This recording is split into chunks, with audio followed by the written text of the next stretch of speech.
don't think Hal Jordan is telling the truth in the Green Lantern show.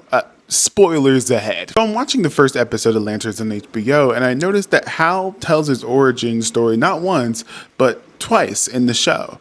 Once at the beginning of the show to the news reporter that's being broadcast to the young Jon Stewart, and then he tells the same story again to Jon Stewart at the bar. And then my spidey senses started tingling as someone who watches too much television, because usually in television shows, when they relay the same information not once but twice, usually there is something, it's gearing up the audience for a reveal or some new piece of information later on in the show. And number two, if I would like to put on a little bit of my nerd cred for a second, the Green Lanterns have never been about specifically not having fear.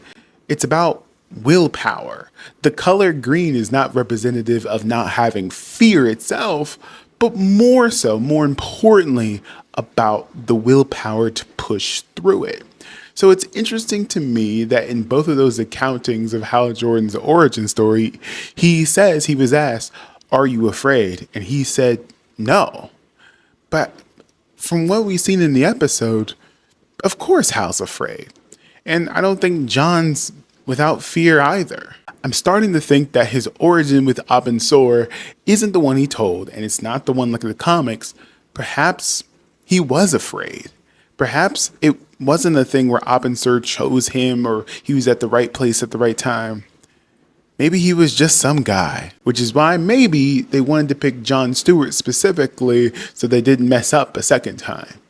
But then there's Guy Gardner. But that's a theory for another video.